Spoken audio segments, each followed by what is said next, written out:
Photography as a hobby can lead to photography as a career, and often does.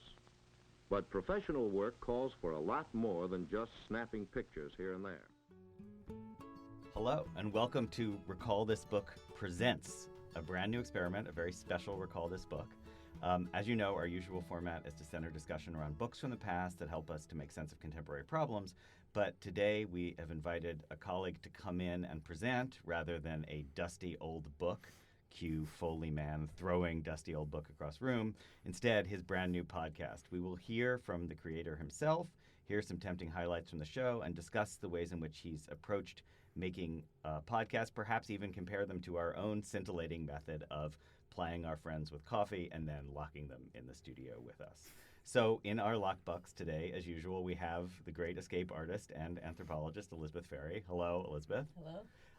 And me, John Plotz, and to our great delight, Professor Jared Green of the Stonehill College English Department. Hey, Jared.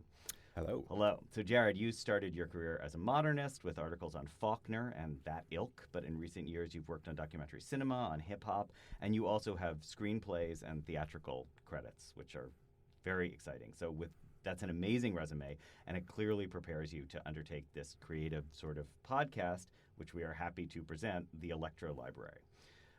So it's great to have you. Thank you very much for having me. Okay. Pleasure to be locked in here with you. Yeah, well, we enjoy it. And yeah, thanks for playing the Swinger as my theme song. You'll always be a swinger to me, Jared. So we're going to be hearing a couple of substantial pieces out of your recent episode on photography. Great. I should say one of your two recent episodes on photography. But can you just kick things off for us by talking about the genesis of the podcast, by which I mean a couple of things, like in whose eye was it a gleam, and also what happened to that gleam in the months or years before your actual first episode on storytelling dropped in December 2017. And I'd like to request that you use words like dropped a lot in our conversation. Oh, yes. Yeah. Because, as is the parlance of We're podcasting. We're hip like that. Well, first, I'd like to make clear that this is not solely my production or my creation. So I work with Professors Amra Brooks and Scott Cohen at Stonehill.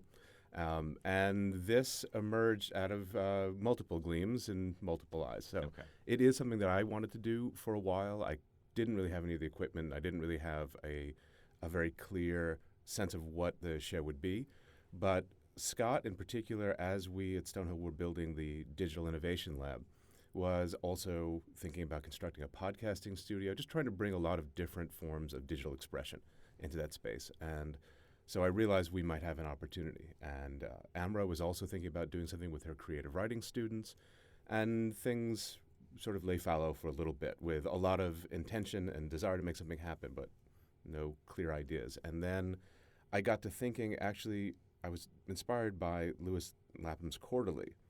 And I was thinking that that could be an interesting format for a show, is to go at a theme from many different historical periods, different perspectives, cultural perspectives, and different genres as well. And so I kind of proposed that to Scott, and we wound up joining forces to think of doing this kind of magazine or anthology show. Maybe with that in mind, we can just listen to the first 3 minutes of the episode.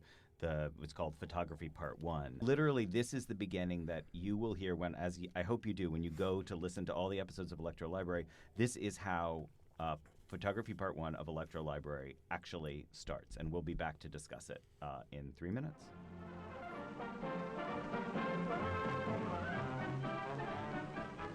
Photography is often called the universal hobby.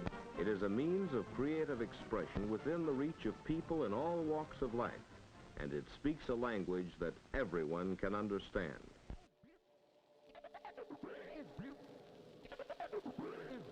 What happens when we take a photograph? What happens when we capture light on paper, in emulsion, or in pixels and look across a gulf of time at these fragments of the past? What gets in the frame and what lies just beyond it? If, as John Berger notes, photographs bear witness to a human choice being exercised in a certain situation, then what can photographs tell us about the choices we make and why we make them? From the Stonehill College English Department, in conjunction with the Digital Humanities and Creative Writing programs, it's the Electro Library. A podcast, a literary neural network, a philosophical space-time remix, a kaleidoscope of consciousness on electromagnetic waves. Each episode explores a single theme across time, cultures, and disciplines. The Electro Library, a cabinet of curiosities for your ears. Episode 3, Photography.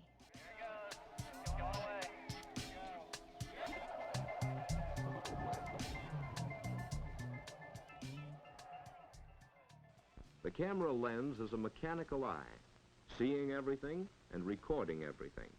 It captures actions that will never again be repeated.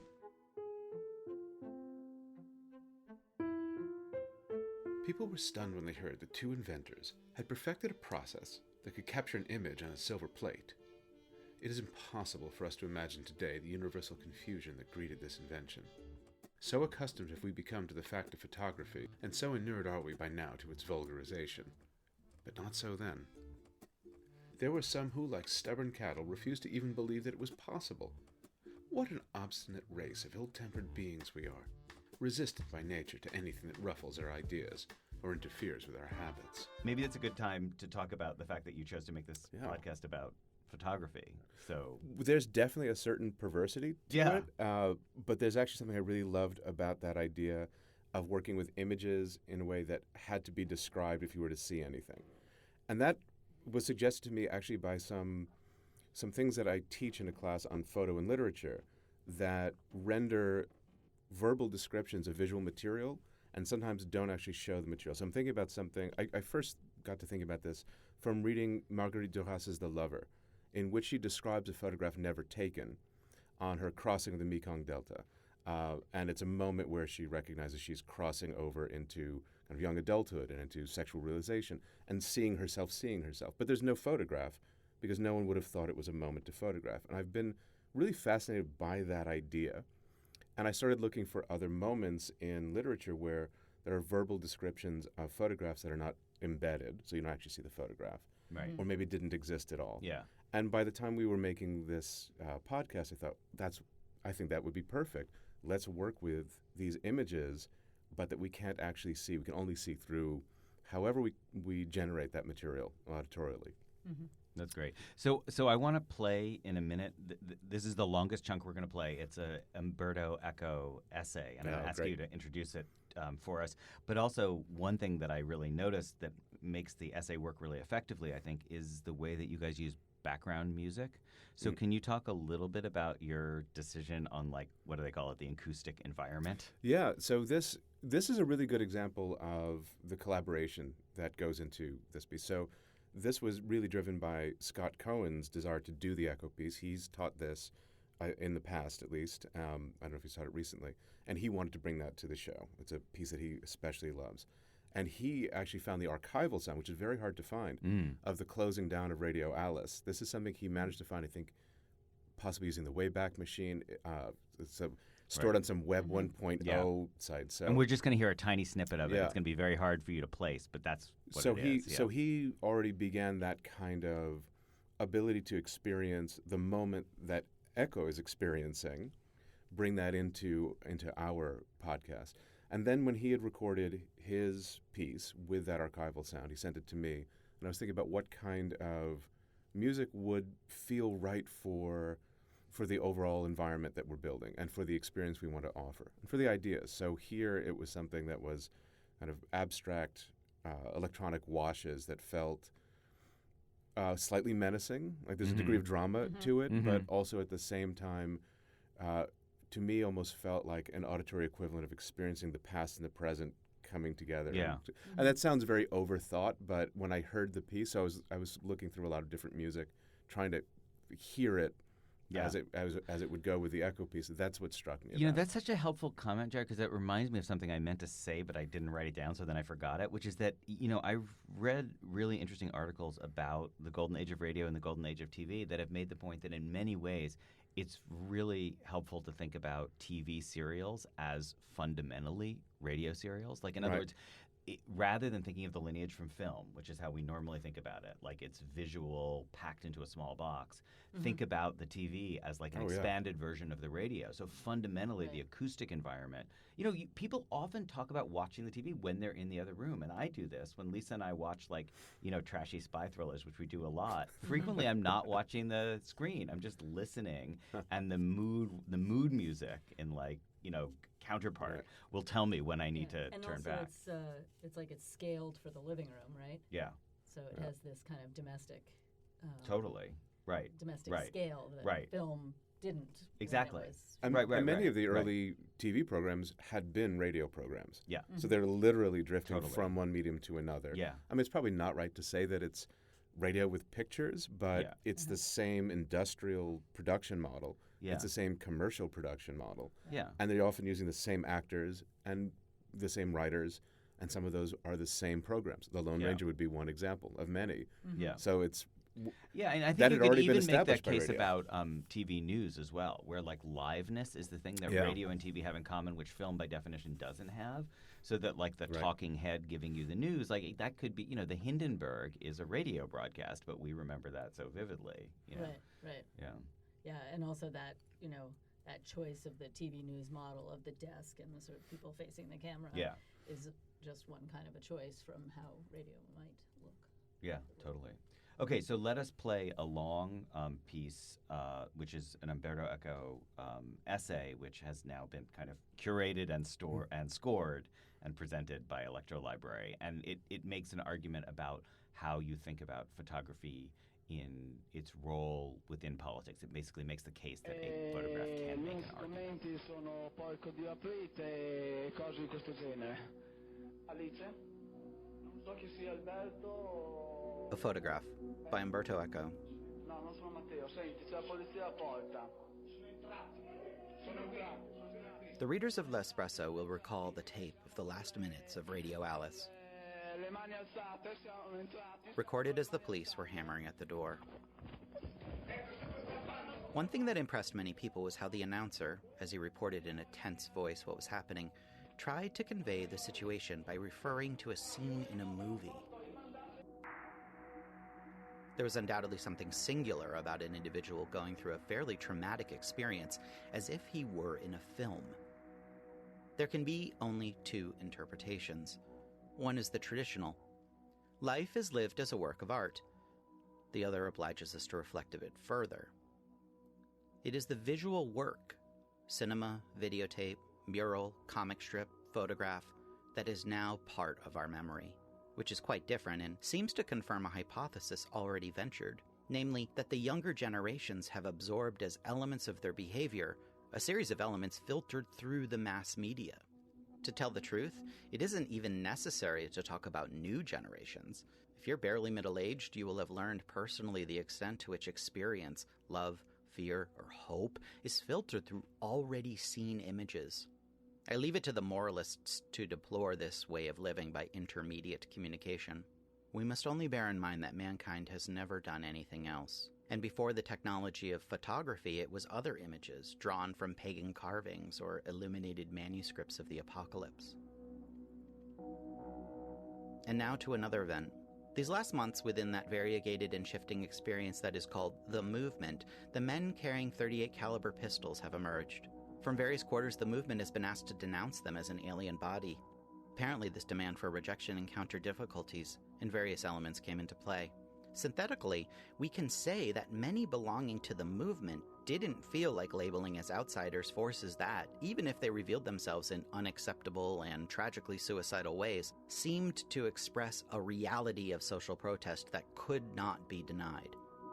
Basically, what was said was this: they are wrong, but they are part of a mass movement. And the debate was harsh, painful. Now, last week there occurred a kind of precipitation of all the elements of the debate previously suspended in uncertainty. Suddenly, and I say suddenly because decisive statements were issued in the space of a day, the gunmen were cut off. Why at that moment? Why not before? It's not enough to say that the violent riots in Milan made a deep impression on many people, because similar events in Rome had also a profound effect.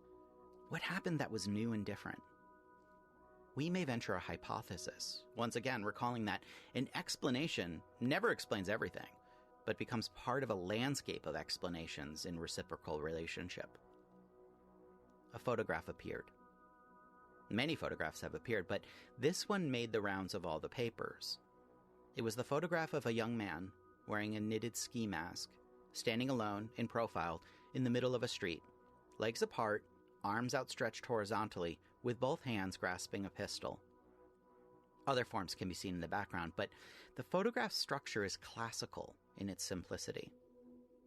The central figure, isolated, dominates it.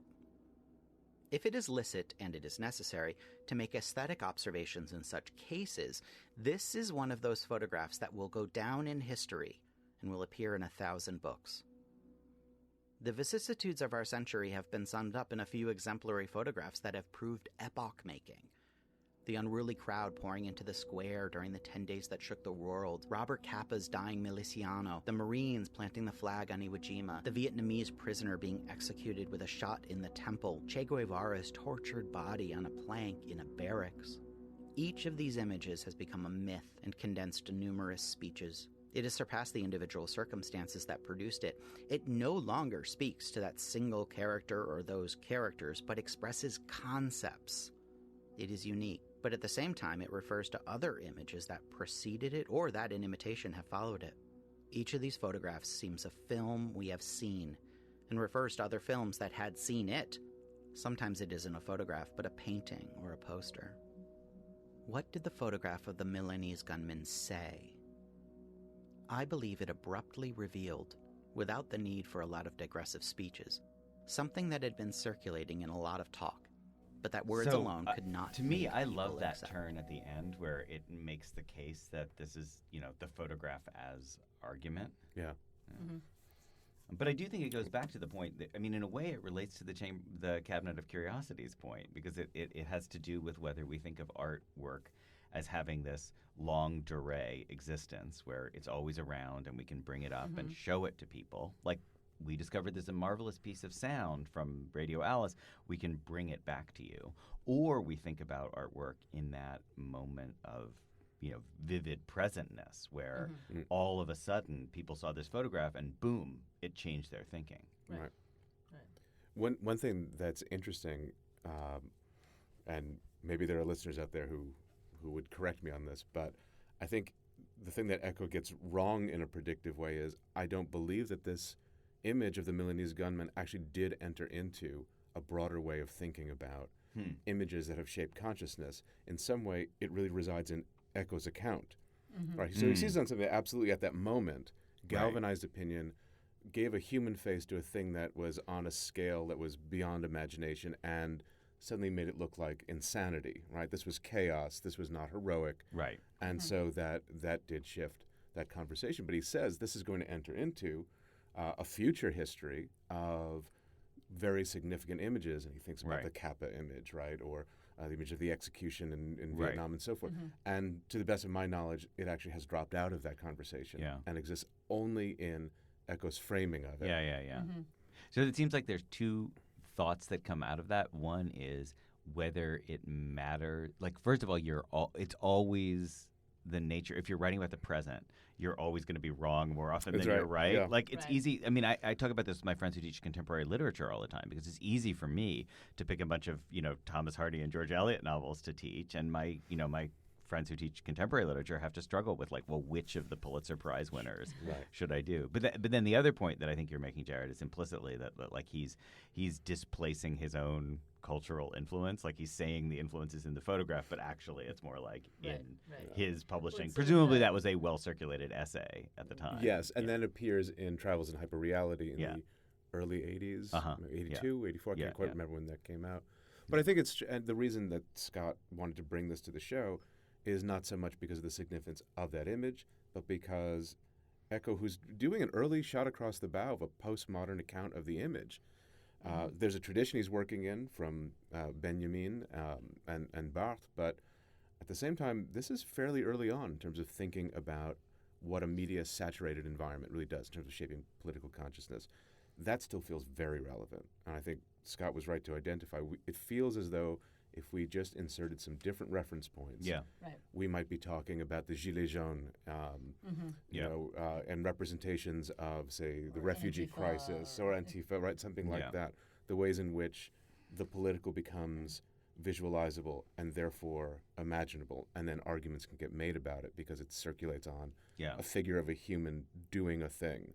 Right. Okay, so this brings me to, I think, one of the main reasons that I wanted to talk about the photographic podcast, which is the question of where we understand the moment of like acoustic new media versus visual new media. Because Jared, the thing you're setting up now there with those striking, iconic, visually argumentative things that flood the visual public sphere might lend itself to an implicit counter argument, which we've read in like the pages of the New York Times about like, no, but newsprint is the alternative to that. It provides like a sober, deliberative space. Right. Or you could even imagine, and this is like my favorite way to think about this is by way of in Frankenstein, when Frankenstein's monster tells his story, it's only the blind man that can hear him and not freak out because he's so visually horrific that people have a somatic reaction to his visual appearance. But when they just listen to his words, that is when they listen to the podcast version of Frankenstein's monster, which we should do, by the way. We should totally do the Frankenstein's monster podcast.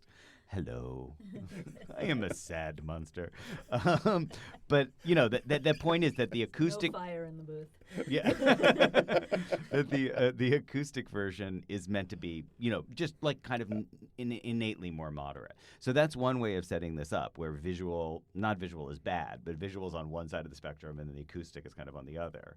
Is that where we want to land, or do we want to land Sort of more on the? That is not bad, but sort of one is more honest Yeah, or authentic. like the acoustic provides a space for deliberation or a space for truth or something, whereas the visual is just telling stories that like snap your synapses. Unreliable. Yeah, they trigger like Aristotle talks about sensation as being one of the dimensions of the aesthetic experience, and that the visual triggers sensation. Although it's interesting that you're saying the visual triggers somatic sensations. Yeah. So there's. Yeah. Yeah. Well, I mean, no, but. Kind of. Yeah. No, that's true, right? Because historically, sometimes people have said that of the senses, the visual is more distant, whereas something like touch is more immediate, more rational, or whatever. Totally, that's true.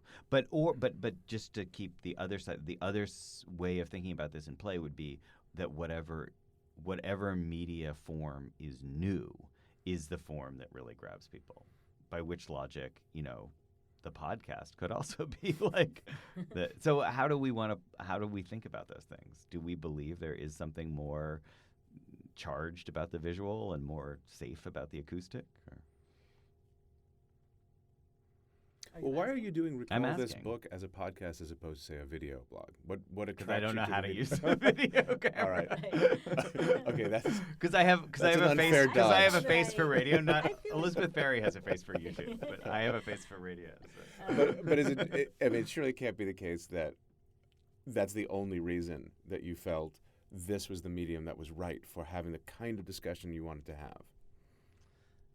Well, I mean, I think one of the things is where, going back to the Cavern of Curiosities logic of your podcast, I mean, ours kind of follows the logic of the conversation, right? Yeah. So, and that, clearly in conversations there is, plenty of senses that might get engaged, but it's, the vocal is pretty primary. Totally. and Yeah, like it's think very about, important to us to do the conversations live. Like we like being Right. face to face with one another. We have not liked it when we've tried doing it remotely. We didn't like that. So we Right. do like sharing a space with one another. But Yeah. right. And also the conversation, there's choices that go into setting it up in the first place, but a lot of the choices also emerge through the conversation. We don't necessarily know exactly how it's going to go. Right. So I think that lends itself to the auditory. Right. Yeah, absolutely. Well, a conversation is very different in terms of the energy of its directions than a much more kind of controlled, we're going to have this sound at this moment and we'll cut out that piece that we didn't like. And Yeah. Yeah. Right. So our shaping of an auditory experience is a kind of different experience that we offer. Because you're mentioning the sensory registers of the auditory. And I just think back to a time when my daughter Zoe was listening to Let's Pretend, Mm-hmm. because I was thinking, oh, I love this. I'm going to play these for her. And we would, on our drive to school, we would play this. And she did Amazing love how them. we tyrannize over our children. Yes, well, right, exactly, curating their experiences. Yes. But I discovered actually that some of them were too intense because they were auditory only. Because what they did was to trigger images that were entirely in her mind, so Yeah. there was no distance she could get from them. They were in her brain. Yeah. And I realized that this medium has power that others don't, or that is different. Yeah. Right. So the ways that we experience visual material when it's produced only by sound Yeah. is a different set of probably neuroelectric reactions even. Yeah. So that actually relates to a conversation that we were having earlier, kind of somewhat off mic, about the ways in which when you listen to podcasts, you tend not to look at the people you're in the room with. And the thing I wanted to connect that to is that, like, so my experience of podcast is like when biking or when driving. Right. And in certain ways, that is a form of blindness, because of course you're looking when you drive. I'm not an idiot, but you're looking at something Right. other than Highly the selectively, story. too, one Yeah, hopes, you're, right? yeah, right, definitely. But so I guess what I'm saying is, like, in a way, maybe the ideal podcast audience is a blind audience in that broader sense of what blindness means there, like the blind man in Frankenstein, just being capable of focusing on the ear. But taking into account, Jared, what you're saying, that's actually kind of, there's an overload version of that too. Right. Like it can be too vivid. Can I ask you, literature dudes, about the term ekphrasis? Yes. Which is, as I remember, Yes. right, writing a piece about Yeah. something that is in some other medium, especially like a painting. Or Yeah, I think That's right. Only visual ekphrasis things. can actually describe any kind of translation, can't it? From one Certainly at this medium point, to another. a modern Yeah. understanding of ekphrasis, absolutely. It begins with a poetic description of visual material, Right. but it gets much broader. And so, Right. yeah, absolutely. So your episode then could be seen as an ekphrastic Absolutely. project. Yeah. It's an ekphrastic project on ekphrastic projects. Right. Right. Yeah. It's kind of a hall of mirrors. Yeah. Yeah. So okay. So speaking of which, I And know then we what have. is this?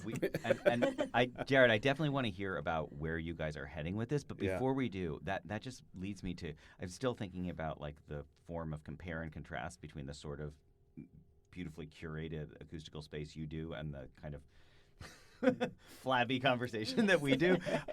So can I ask you guys a question? No, I don't need your pity. It's okay. I like my flabby conversation. It's the aesthetics of I'm not 51, man. I have to like flabby. Come on.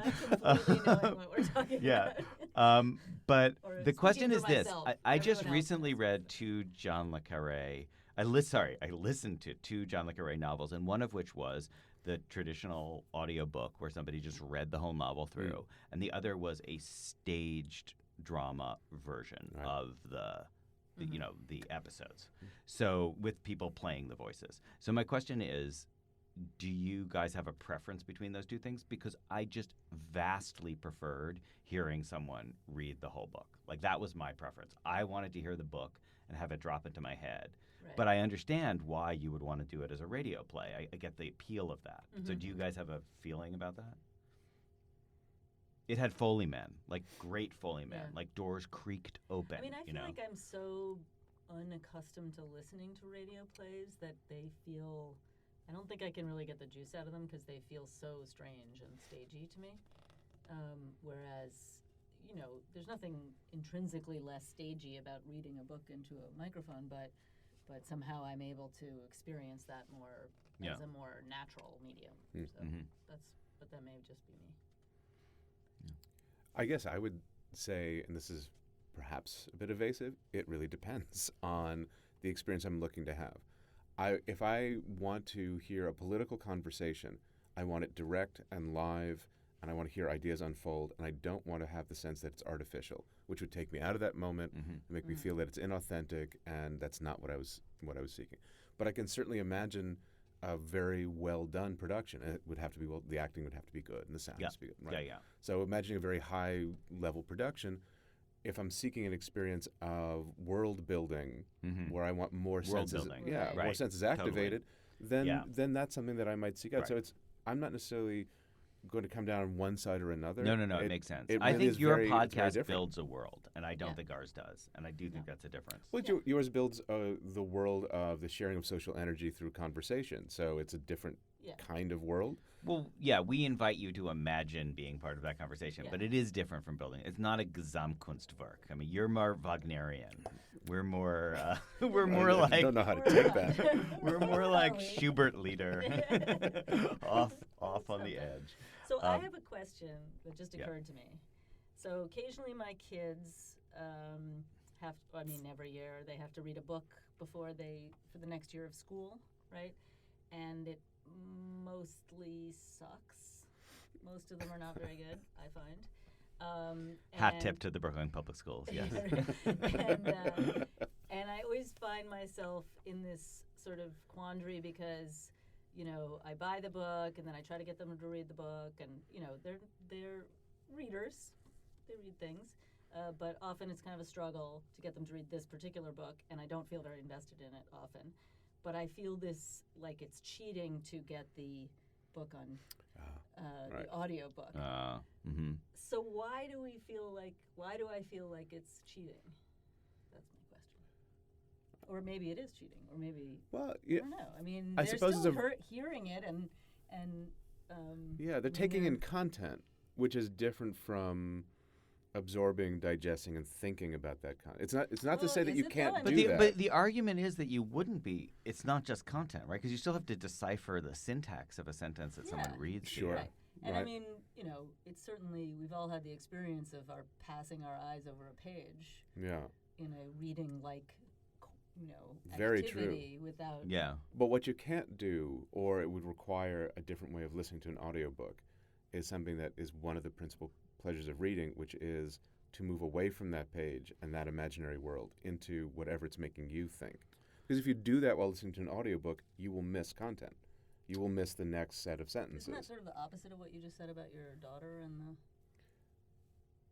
being more afraid about let's pretend because it Well, takes those- her into her. Well, those are Well- staged No, because he's saying it's a performances. he's Right, saying it's so a it's command. He's a command performance also. Right. Like he's Uh-huh. saying that you can't stop the drone of the words. So, but I have two thoughts You about could, that. though. You could, yeah. First of all, technologically you can, and I think I guess our there's children are really good at like hitting the pause Right. button. What, but I what I'm also trying to think, underline is the difference between, I think, attention and Yeah. what we do with that attention, and the medium by which we absorb yeah. the information. I was actually thinking we should do a podcast experiment, which would be so fun, which would be to have one person in here like reading out an essay or a story or whatever, Mhm. and the other people should just interrupt with whatever thoughts come into their Right. heads. Like, in other words, we should try to document that thing that Roland Barthes says in The Pleasure of the Text, which is that the reader's power is to choose when to skip or when to daydream. Right. But we should record it in real time. So it Yes. would be like those, Snoopy's Train of Consciousness. Or MST3K. You know what? That is it's like the MST3K of the Right. reading, right? Right? Is that Mystery Science Theater Yeah. 3000? Oh, Yeah, okay. Sorry, yeah. Okay. You just gave him a mini I stroke was there. doing. I had to write it down and look at Isn't it that in what my it's mind. called, or is that only in my own Mystery brain? Science Theater Yeah. 3000 is MST3K. See, yeah. Wow. See, now if you R2D2. listen to more books on tape, you would A, have B. picked up on that more quickly. Yeah. Okay. Okay. I didn't see that being the major educational moment of this conversation. I really like the idea of stream of consciousness reading. Yeah, I me just too. I would love you to know, Elizabeth, what's going on in my head as you as you read your favorite what would you read? What would you pick?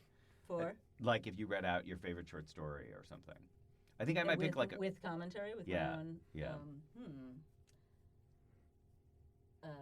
Come back to me on that. Yeah. Jared, which would you read? Yeah. I don't carry an answer to this question around in my head all the time, Yeah. but I think for me it might be like Robert Frost poems or something like that. I don't know. Uh-huh. I Like think I was thinking P.G. Wodehouse, The Great Storm. Oh and yeah, Handicap, yeah. which is- Well, But that might just be my favorite story. No, but so- that would be that. I think people wouldn't daydream while they were listening to that because that's so arresting. I think Right. you're right. I mean, that's a great choice, but I don't think people's mind would wander while they were listening. Right. Maybe Yeah. not. I might do something from Dubliners. Oh yeah. That's Well, a that good would be one. perfect Yeah. because those Like The Dead. Like or the something. Dead. yeah, I was those gonna say James The Dead, Joyce yeah. stories definitely kick you off into a Right. different register. Especially with the Dead is the one Yeah. that has this image of the snow. That's right. Yeah. Right. So that also kind of brings you into Yeah. a visual register where you would be. Okay. And a Let- Foley artist for its tapping against the window. okay, Yeah.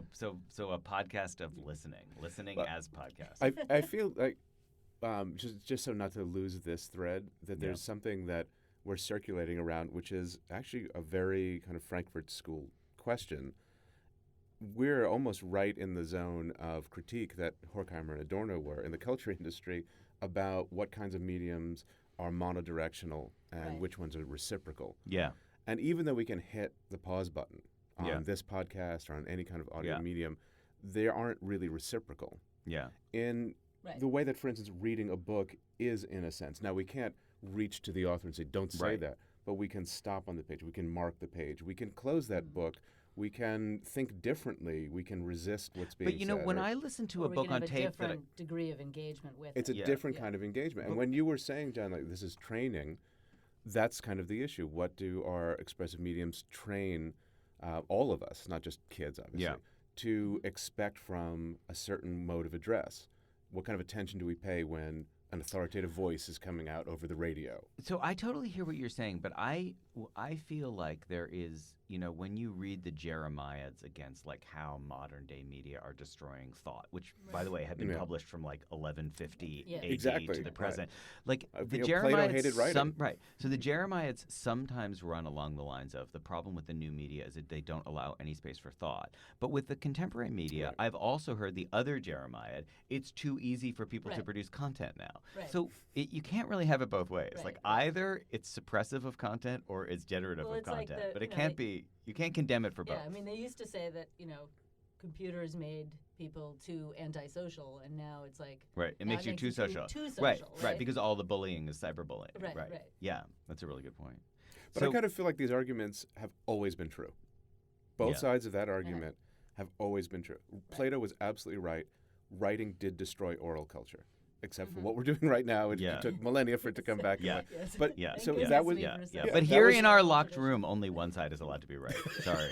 That's just in this room. In the world, yes. But in this room, Yeah, only yeah. one There side are can be only right. two So- possible interpretations. Exactly. There are. I I think stand Echo. corrected. I think Echo would have made a good podcast partner. Yeah. I'm sorry we couldn't interview. I think he him. would have loved this medium. I definitely agree.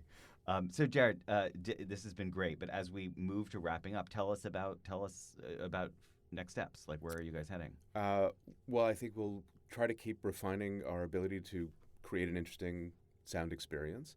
The way the episodes have, I don't know if this is obvious from if you listen from the first one on, they develop from the prior episode. So we began with storytelling, which had a great deal necessarily to do with memory and cultural transmission. And so we did an episode on memory. And there were issues about photography that came up in the episode on memory. So we did the episode on photography. Coming out of this work on photography, this may seem a little more far afield, but I got to thinking about, because so much of the writing was about black and white photography, I got to think about color. Oh, yeah. That's a future episode. But from this set of Which is materials, even easier to do in a podcast than photography. well, I like a challenge. I do like a challenge. But the next episode will be about identity, which emerges directly from a lot of the things that we were encountering with this episode on photography. So what I like is a sort of fractal process Yeah. that we keep. I don't know if it's drilling down or moving outward. Maybe it's. It sounds more it's like both. Brownian motion, but yeah. Yeah. Okay. Yeah. Good. I'll Or take it. Random walks. Yeah. So I like the idea of episodes developing in that way. That something that we got interested in leads to the next set of questions, and then leads us to ask people, how would you now address this issue? What would you bring to that conversation? So I think that's how it will continue to develop, because that feels the most organic and exciting, that something in an episode touches off the desire for the next one. Yeah, cool. And hopefully we will have people listening so that we have a reason to keep going. Well, I'm sure you will. It's a great show, and it will. If it doesn't yet have a great audience, I'm sure it will increase in due course. It will now. Yeah, of course. Yes. So. Shall we switch to Yeah. recallable books? Let's Is do why that. you're Let's looking switch. at me in I just that wanted to make sure there significant wasn't. fashion? Was there? I didn't want to cut you off if you had another final Oh, okay, question. yeah, But yeah. yeah. So let's switch. Let's conclude as we always do with recallable books. which is a recommendation for further reading on the topic. Though I have to say today, since the topic is a podcast, I think we're going to have a much broader construal of the recallable. So it's like, let's call it the recallables, like the opposite of deplorables. So as with the books and podcasts we discussed today, there's going to be links to these on our website, along with other material for folks who want to explore the topic further. So, for example, not only the photograph of the Milanese gunman, but also the Echo essay itself will be available. And yeah, so Jared, can I ask you as our guest just to Sure. I guess recommend? what I would recommend, many of your listeners already know it, but it's such a touchstone of contemporary conversation about photography. I mean, it's embedded in the discourse of how people write about photography now, whether they're critiquing it or not, would be Roland Barthes' Camera Lucida. I think that if your listeners don't know it, it is a magnificent book. It's beautiful. It's heartbreaking. He wrote it after the death of his mother, and a lot of it really has to do with, and we have a piece from that on our second part of the photography yes, episodes. read by my friend Daniel Read Itzkowitz. by Daniel Itzkowitz in his wonderful plummy basso. Plummy basso Itzkowitz, that's what they call him, yeah. But that book is really magnificent, a way of introducing anybody to think about photography not just as what it delivers visually, but what kind of experiences it offers. And I can't recommend that highly enough. Plus it has great Mapplethorpe photographs in it. Yes, that's right. That's right. Armpits. Yes. Remember the armpits. Yeah. Cool. That's great. And Elizabeth? Yeah, so I'd like to recommend the work of Sarah Lewis, who's a professor at Harvard University, and I first learned about her work quite recently because of a New York Times Lens blog article about photographs and race, and sort of speaking of how photographs tell arguments, about how the kind of normal baseline of taking photographs became, well, baked into is the wrong term, but sort of baked into film photography, and she talks about this thing that I had never known about called the Shirley card, which is this sort of baseline for measuring skin tone, which was a very fair-skinned white woman who was putatively named Shirley.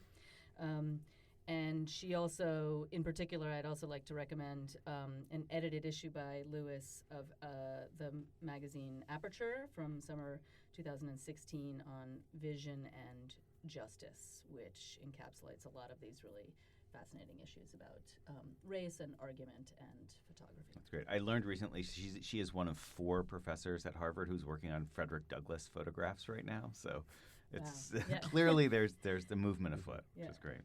And I'm going to recommend on the other sort of side of our discussion, I'm actually going to recommend a different podcast just because it has an acoustical environment that I really love. It's called The Habitat. It's, I think, a Gimlet show, and it follows, I want to say it's 6. Yes, it's 6 people who lock themselves up in a Mars dome simulacrum on a mountain in Hawaii.